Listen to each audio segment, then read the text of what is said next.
Lettre ouverte aux dirigeants des pays occidentaux, organisations internationales, diplomates. Chers collègues, à la fin de novembre 2013, j'ai fait un appel à prendre des sanctions financières efficaces contre Yanukovych et ses oligarques. À l'instant même, j'ai prédit le glissement inévitable d'Ukraine au scénario syrien en absence des actions.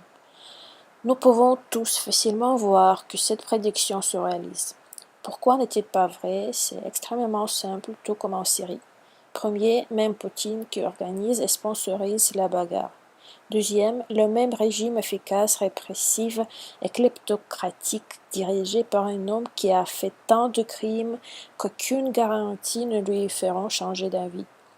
Troisième, l'absence totale des possibilités pour les citoyens de réaliser la justice au tribunal, obtenir des changements dans les élections. Quatrième, l'absence de soutien international efficace. Si les sanctions personnelles ont été appliquées au temps, l'accord d'association serait signé et on pourrait éviter la répression sanglante. Les conséquences humanitaires des préoccupations graves et la déstabilisation du continent sont évidentes et facilement prévisibles. Il ne faut pas prétendre qu'une autre application peut arrêter le massacre et en avenir l'intervention militaire directe de Poutine sur le fond de déstabilisation totale. Les négociations pendant les 4 dernières semaines sont devenues un piège pour l'opposition et les manifestants.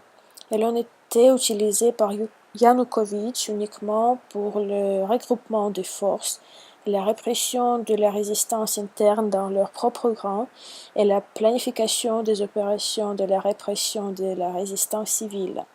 La poursuite des négociations sans grave motivation du résultat du monde civilisé est trop chère. Cela coûte pour les Ukrainiens des dizaines de vies par jour déjà. Je me permets de rappeler à tout le monde qui souhaite jouer son rôle dans la résolution de la question ukrainienne que Chamberlain n'a pas été inclus dans l'histoire comme un grand diplomate pacificateur. Il descendit dans l'histoire comme un lâche incompétent, comme un homme qui a lancé son pays dans la guerre dans la disposition pire possible, et avec elle toute la planète. Qu'est-ce que Poutine est en train de faire à travers ses marionnettes en Ukraine et en Syrie? Ce ne sont pas les choses innocentes, ce sont les crimes contre les hommes et l'humanité qui ont été condamnés à Nuremberg. Je rappelle que sur le territoire de l'Ukraine, il y a les pipelines stratégiques et 22 réacteurs nucléaires, sans compter les nombreux autres sites d'importance nationale. Il y a les gens qui croyaient sincèrement que l'Europe et son avenir prospèrent. Sincèrement, secrétaire des Affaires étrangères du Conseil suprême d'Ukraine, membre de l'APSC, combattant de corruption, activiste humanitaire, Lesia Orobec.